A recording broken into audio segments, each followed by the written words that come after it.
السلام عليكم ورحمة الله تعالى وبركاته.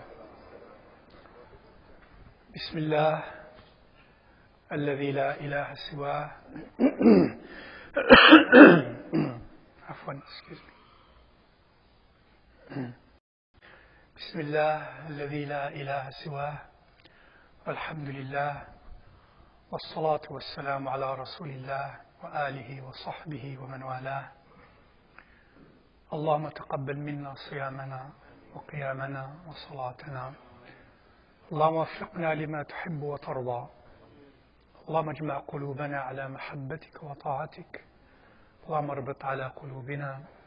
اللهم زين قلوبنا لك وليوم العرض عليك، وأقمنا بصدق العبودية بين يديك يا أكرم الأكرمين يا رب العالمين. Two things, inshallah ta'ala. One, a general advice, which is also, I think, good and important. All of you should know, حفظكم and myself, as Allah said, for example, in the Quran, يا أيها الناس إنا خلقناكم من ذكر وأنثى وجعلناكم شعوبا وقبائل لتعارفوا إن أكرمكم عند الله أتقاكم.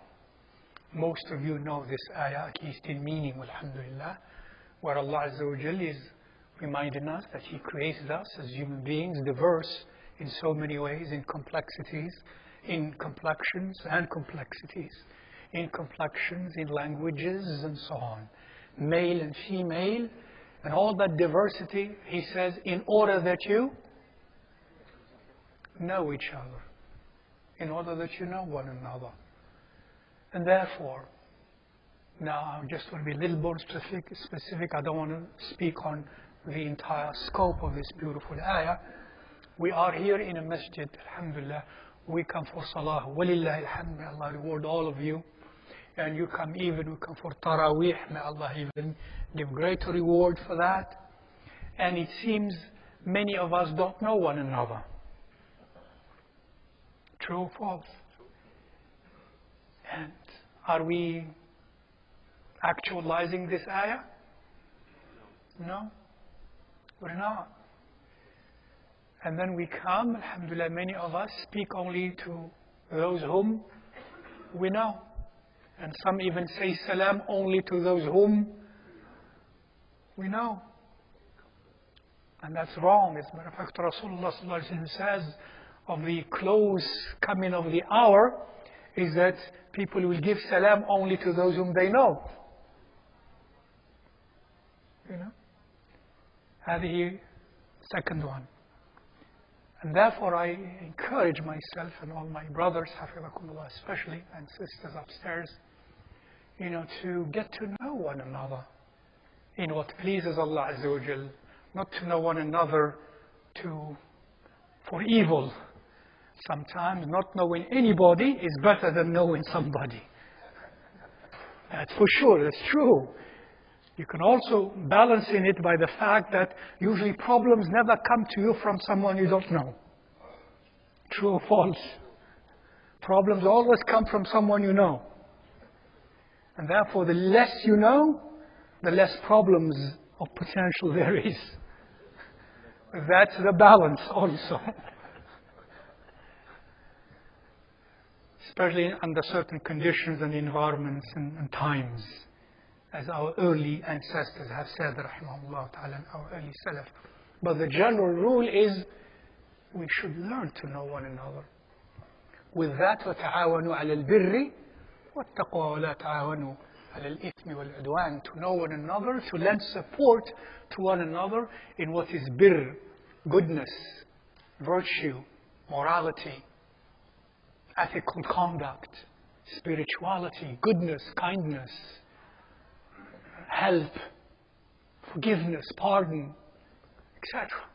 That which is khair. Otherwise, if I am planning to know somebody because of some plans I have of selfishness or of greed or of disorder or so, I better not know anybody. Inshallah ta'ala. So keep that in mind. حفظكم الله. خلقناكم من ذكر وأنثى. etc. لِتَعَارَفُوا. لِتَعَارَفُوا. May Allah help us know one another in what is khair. So get acquainted with one another. Say salam to those who are around you. Alhamdulillah, know their names and know and discover and ask Allah to help you discover the good in them so that you benefit. And may Allah help them discover the good in you so that they can benefit as well, inshallah ta'ala. I said I have two things to speak about. That's one.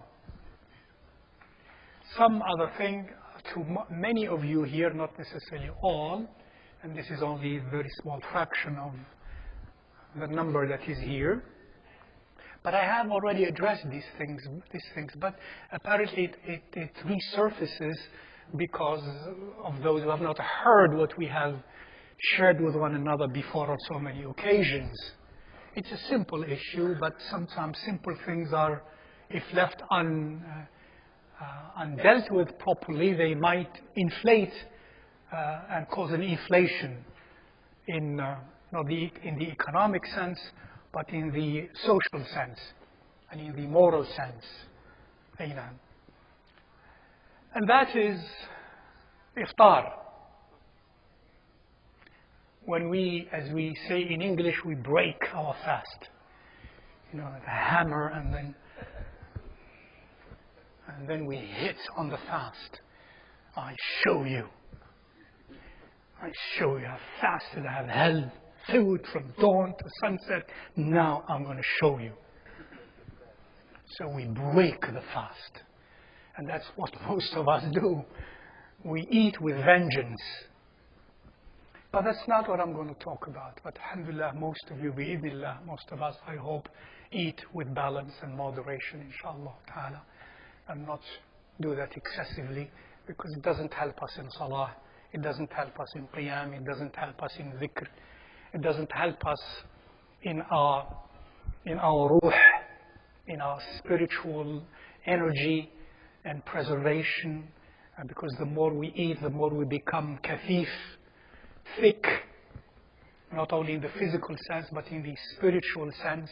As it is said, when the stomach is full and we get it used to being full, the soul becomes body.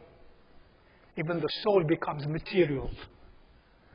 But when we starve the stomach, meaning moderately eating and fasting, then the body becomes soul, a soul. Subhanallah. Now it's about iftar and the time of iftar. It was brought to my attention that sometimes our beloved brothers and maybe also sisters who knows upstairs, once the adhan is called, and then Allahu Akbar, and then one picks and starts. The point is not to criticize that. The point is that if someone is not doing that, then the person says to someone, why aren't you eating like now, like I'm doing? That is sunnah. And that's what Rasulullah said and did. Now that's what I want to talk about, which I've already talked about in fiqh details before on few occasions.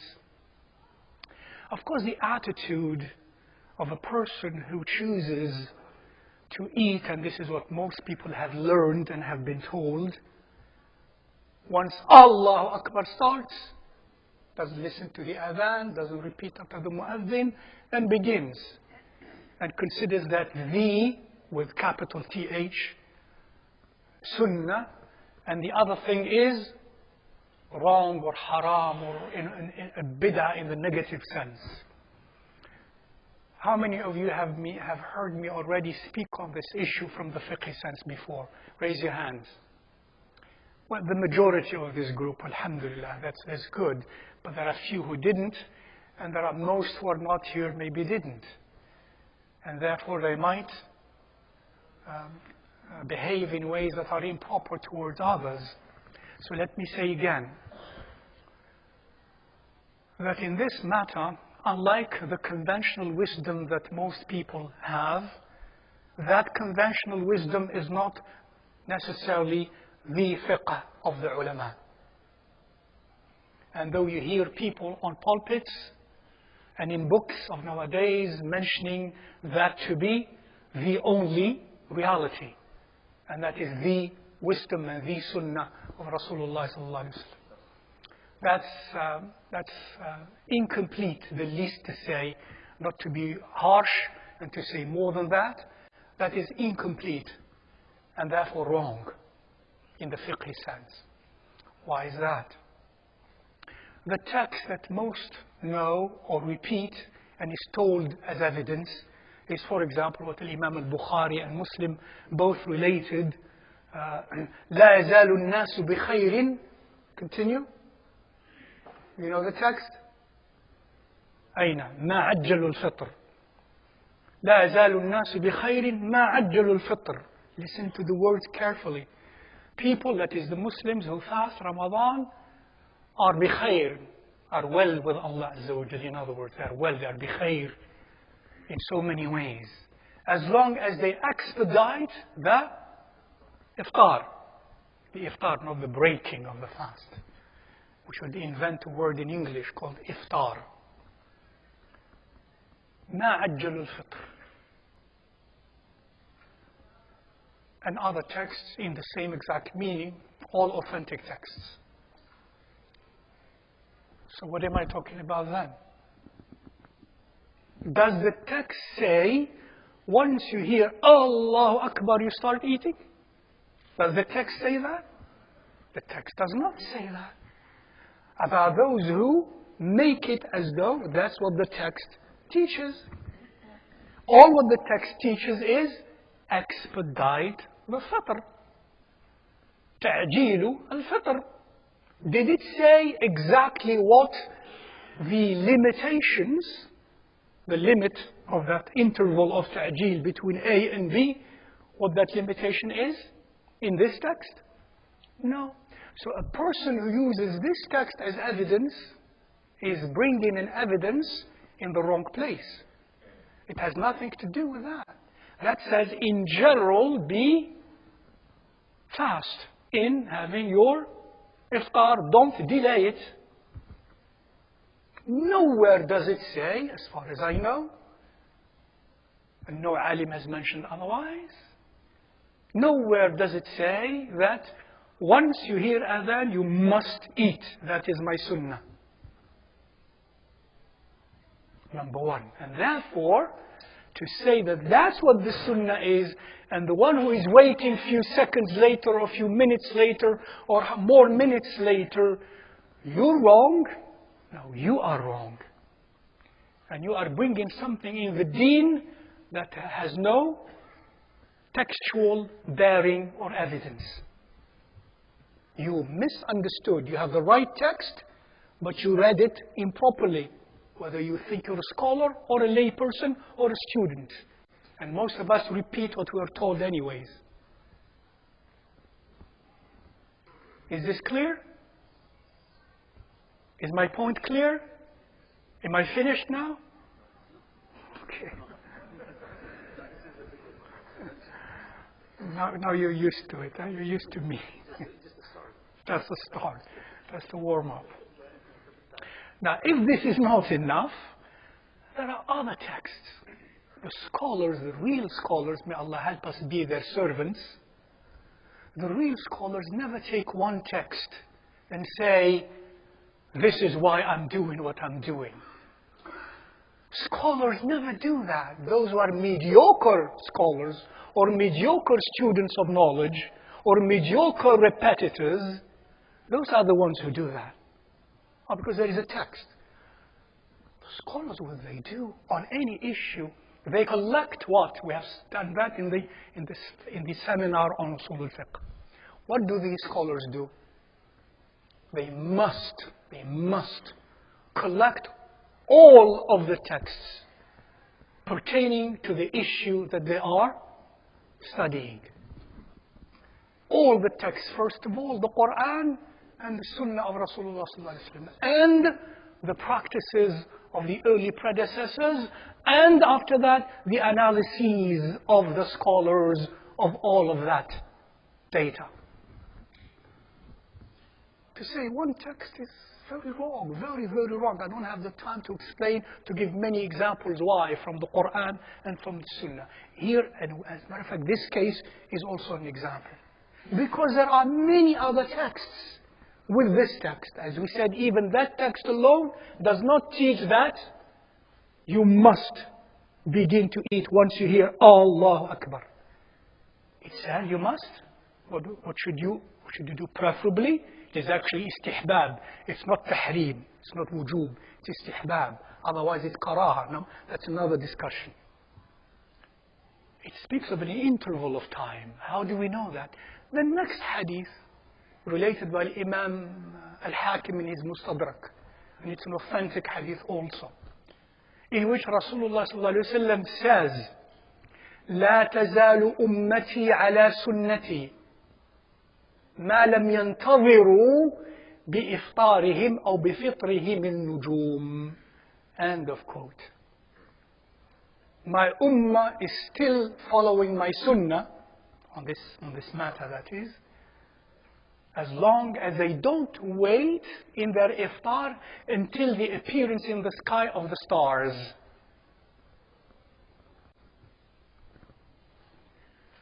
Clear? Any of you who know basic logic, when you take these two texts together, what is the second text telling you? The second text is telling you, in your iftar, you do not wait until the star appears. It's well known, those who live outside and in the countryside, and they know what that means, the first star that appears in the sky and it's dark. You don't do that.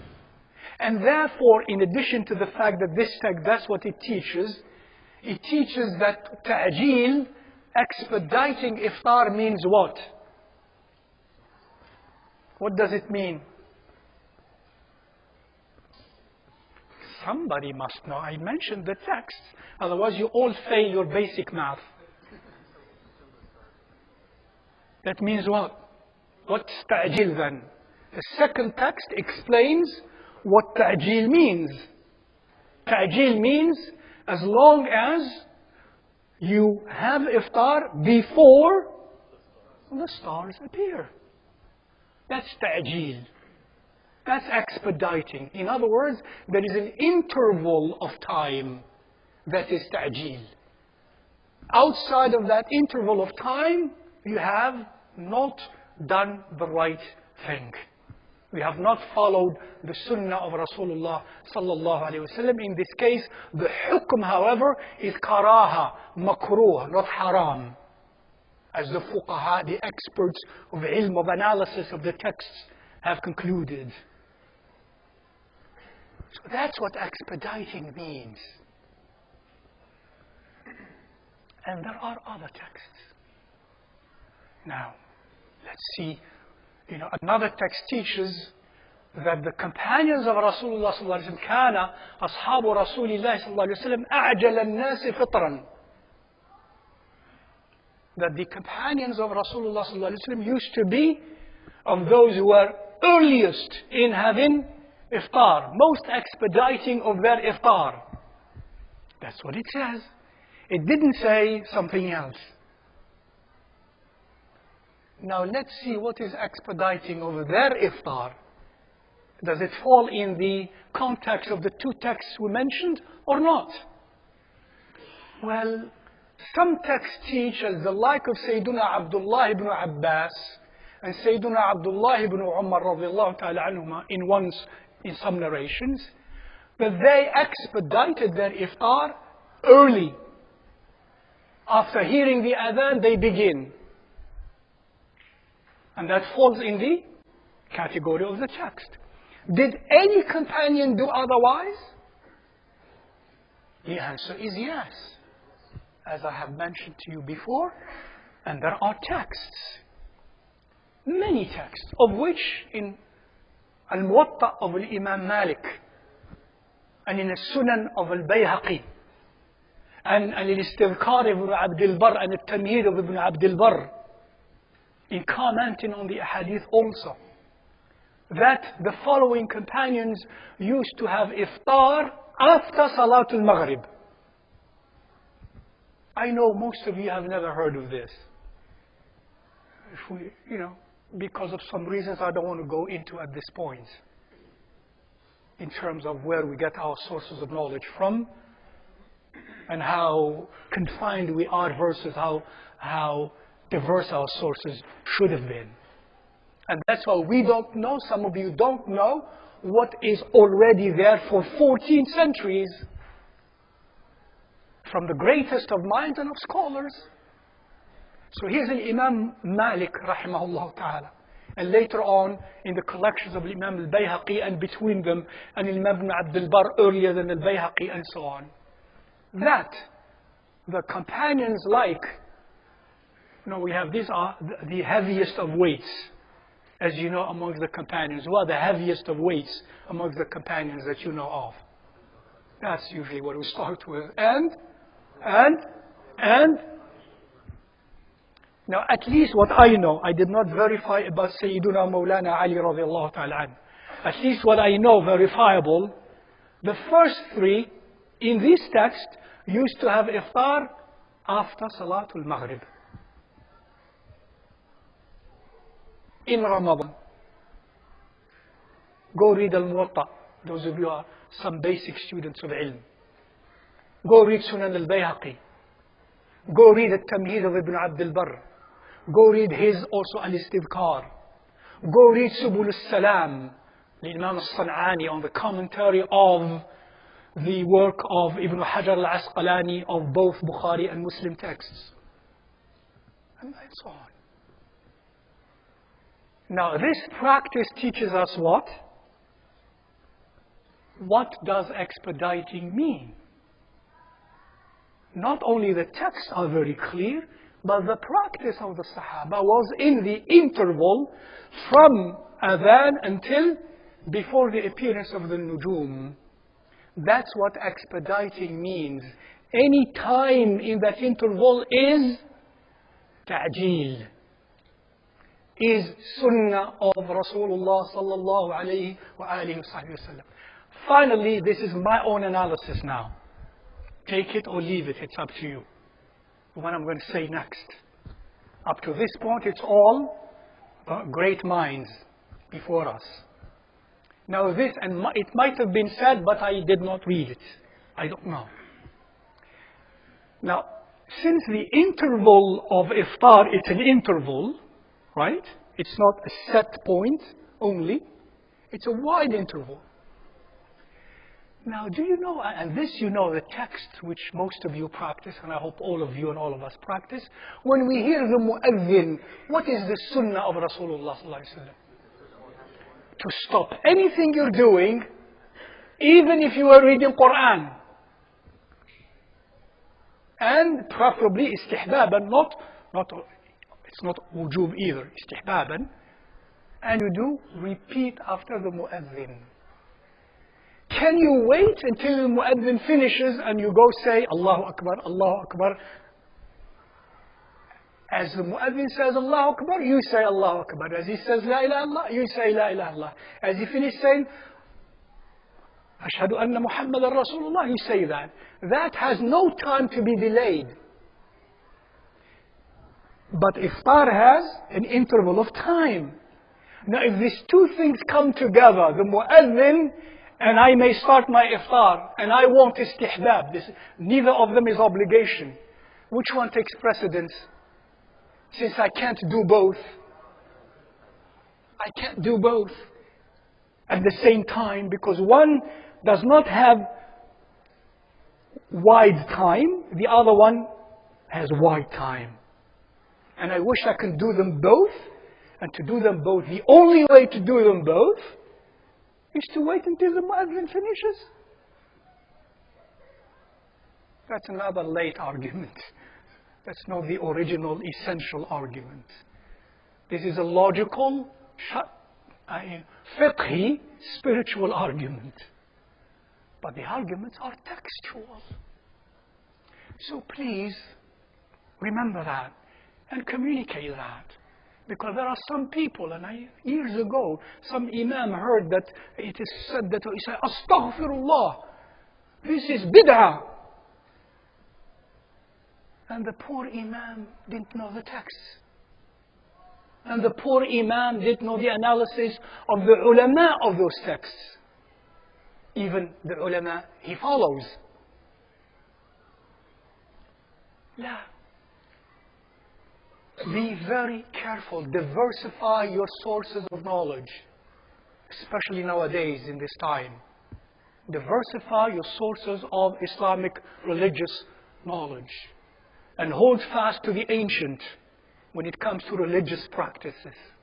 Hold fast to the ancient when it comes to religious practices. When it comes to things that are new, that requires new fiqh and new analyses.